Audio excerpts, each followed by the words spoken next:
concerning the Northern Corridor Djibouti-Ethiopia on the inauguration of the Tajora-Bal'a Road. In the international news in Romania, the government overthrown by the parliament.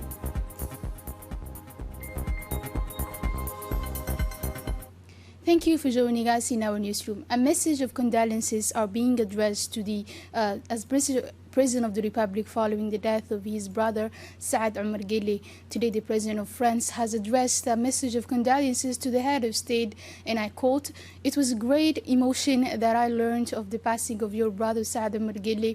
Allow me to express to you on my own behalf and on behalf of the French people my very sincere condolences and the expression of my sadness and sympathy," wrote the French president. "I know the intimate ties that united you to your brother, and I wish to associate myself with your pain and that of your family and assure you of my full support during this time of mourning. His death represents not only a loss for you, but also for your country in view of the eminent functions your brother held for many years in the historic port of Djibouti. I would like to take this opportunity to reiterate my thanks for having participated in the ceremonies in memory of President Chirac in Paris, and to ask you, Mr. President, to receive the expression of my highest consideration," end of quote. As well, the message following the death of the late Saad Omar Guelleh, the messages of condolences are still flowing in. Thus, the Minister of the Budget, Mr. Abdul Karim Aden, addresses his condolences to the President, family, and relatives of the late Saad Omar Guelleh. Sultan Abdullahi Mahmoud extends his more heartfelt condolences to the President of the Republic and to the First Lady, Mrs. Khadra Mohammed Haid, and relatives and people of Djibouti following the death of the late Saad Omar Guelleh. In addition, the representative of the Sultan of Rahaito, Abdul Qadir Daoud, the General Manager of Djibouti Telecom, Mr. Mohammed Assowe, the General Manager of EcoBreak, Mr. Umar Bouh, Presidents of RPP Annex of Wahd Daba, Mrs. Mariam and Mrs. Nasro Mohammed Gadito, the Sub-Prefect of the Mojuk, Abdi Shahid, Sheraton's management and all employees, Mr. Mohammed Mohammed, former President of the Annex RPP of Obok, and Amin Mohammed Hamad Obok account, expressed their condolences to the President and the family of the late Saad Omar Guelleh, who was buried yesterday in the cemetery of PK 12. The President of the Republic, His Excellency Ismail Omar Guelleh, extended his warm congratulations to the Ethiopian Prime Minister, Mr. Abiy Ahmed Ali, who today and Friday received the 2019 Nobel Peace Prize. In a telegram, the President of Djibouti graded a well-deserved reward your unceasingly renewed efforts to promote the cohesion of your people and the stability of your region, and undoubtedly at the root of the choice made in you to obtain the most prestigious award awarded on a global scale for wisdom, commitment to the most universal values including peace, tolerance, and spirit of consensus, President Guelleh wrote in substance. There is no doubt that this major distinction is source of pride of your entire region. He continued, convinced that it will also serve as a new springboard for the increasingly perceptively affirmation of lasting stability and coexistence among all peoples and states of this part of the world. In Djibouti, we are all the more proud that this year's batch of world peace goes to the Prime Minister of Ethiopia, because our two nations are committed together in a community of interests and destinies. The head of state stressed before reiterating his warm congratulations and sincere expression of his fraternal and friendly greetings to Mr. Abiy Ahmed Ali. The Minister of Health, Mr. Mohamed Warsama Diriye, took part this morning in the work of the workshop on the national consultation on the acceleration of Global Action Plan, which will be integrated into the National Health Development Plan 2019-2023. During 8 days, this national consultation mobilized more than 80 participants from various backgrounds as part of a joint planning exercise between the Ministry of Health and its various partners. Health Minister Mohamed Warsama Diriye congratulated all stakeholders who took part in this process to increase visibility and mobilize additional resources to accelerate progress to achieving the MDGs. To this end, the Minister of Health affirmed his support and commitment to translate into action all the proposals and recommendations resulting from these meetings, which will be translated into a multi-sectoral roadmap for the country's health development. A few days ago, on the occasion of IOM's 10th anniversary, Djibouti Post issued a stamp marking 10 years of action in favor of migrants in our country. The ceremony held at IOM's premises was attended by the Minister of Defense, also Acting Minister of Interior Hassan Umar Mohammed, the International Organization for Migration Policy Officer Lalini Versami, Director General of the Post Bahnan Ali Maidal, and the Coordinator of the United Nations System in Djibouti, Barbara Manzi. After the signing of the official documents, the IOM representative in Djibouti made a brief statement in which she recalled her institution's commitment to migrants. IOM representative Lalini Versami stressed that this initiative marked the actions that have been undertaken to support the government's activities in migration management.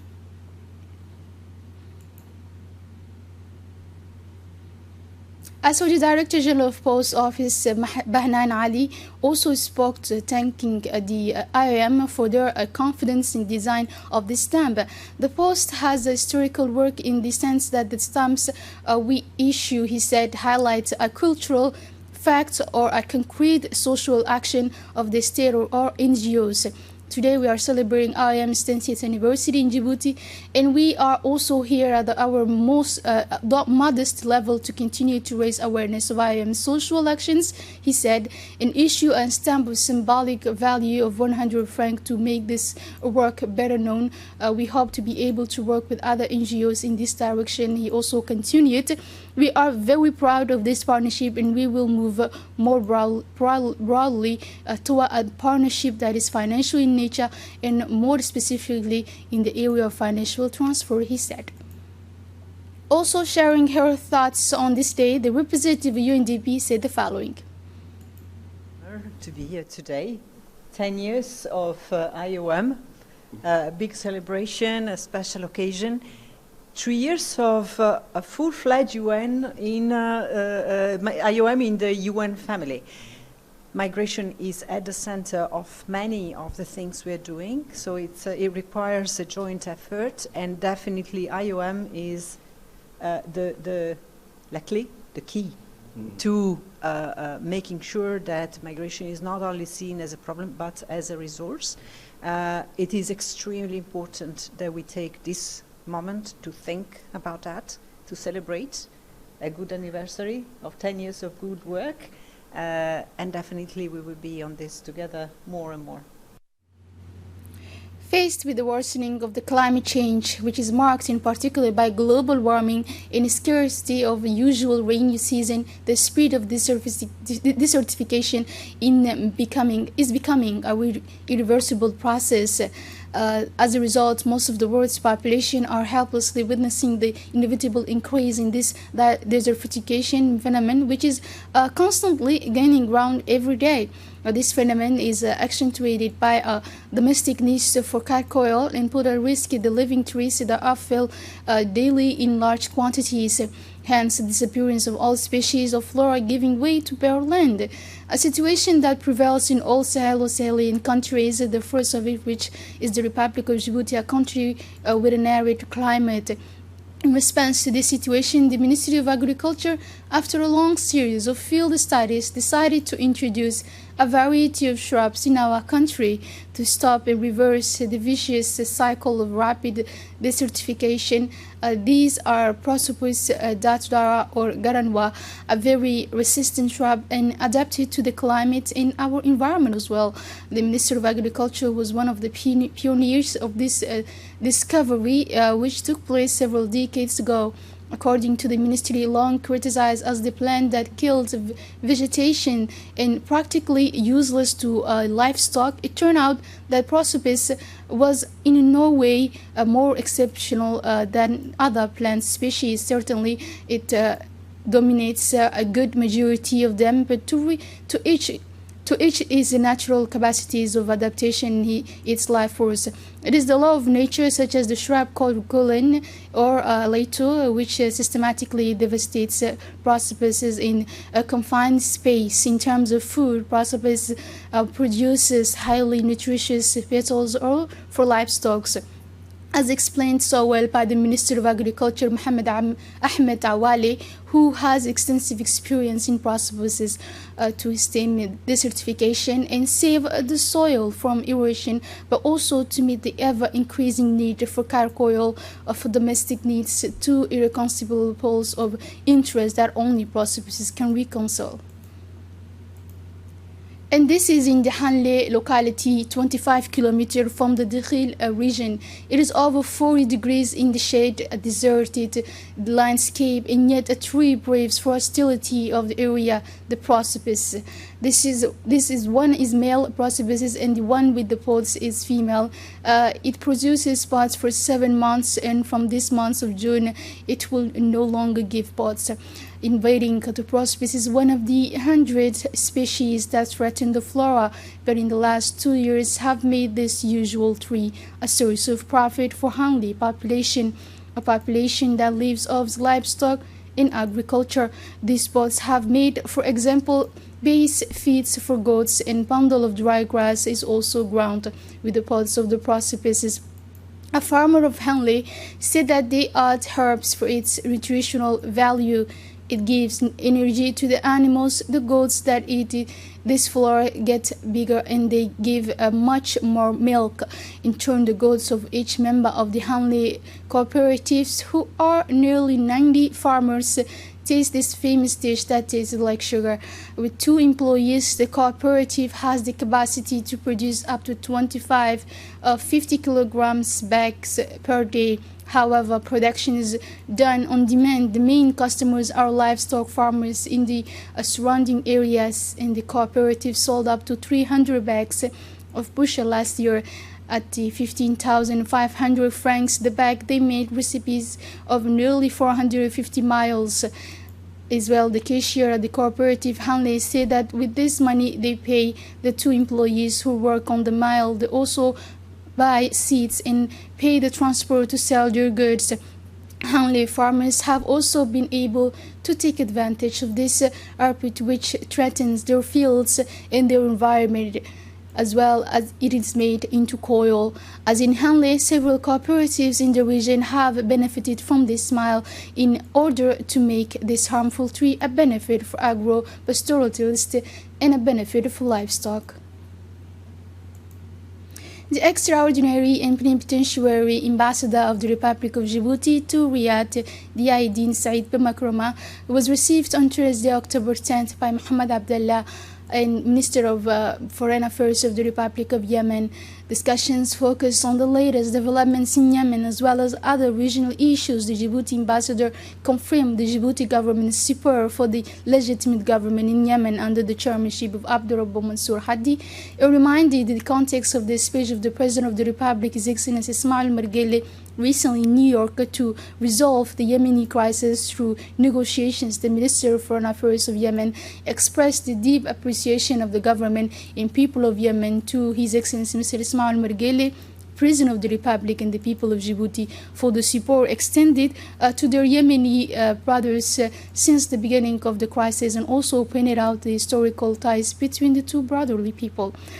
Soon, the star of the activities on the northern corridor, the Jora region, is preparing to participate and take advantage of the economic opportunities of the beginning of activities on the northern corridor linking Djibouti and Ethiopia via the new Tajora-Bal'a road, whose work is being finalized after several years. The start of activities will be effective with the official inauguration of the new road in a few days in the presence of officials from 2 countries.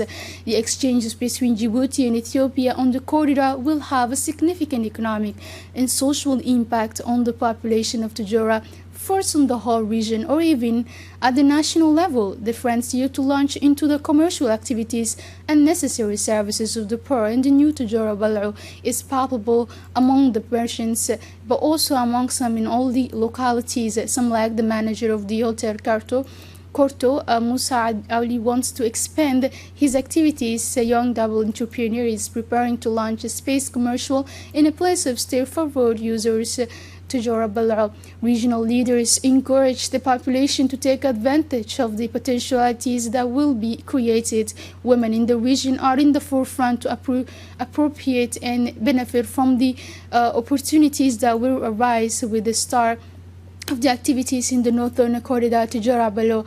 The port of Tajora is already operational. The gas to Ethiopia is already transiting through the port of Tajora, and all the services in charge of the managing port activities in the corridor are already pre-positioned according to the Director General, Mr. Mohammed Abubakar.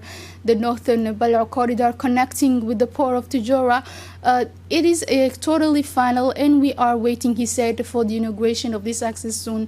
Since the current construction of the new road to Tajora-Bal'a, which is totally trapped up to the place called near Bal'a at the border, a first positive impact duration of the journey has been divided by 10. The famous section of the southern 5 kilometers is a distance memory for users in between Dora and Bal'a. The Duda plain is still practicable even in rainy weather.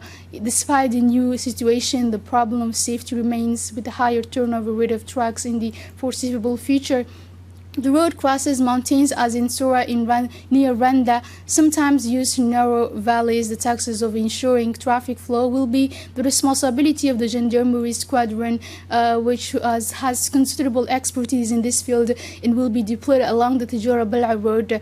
Djibouti Coast, the services in charge of corridor management are repositioned to ensure the day-to-day management of similar provision to facilitate cross-border traffic. After the official inauguration, the start of the activities in the northern corridor will create many opportunities for the population of the Tajora region, which is actively preparing itself.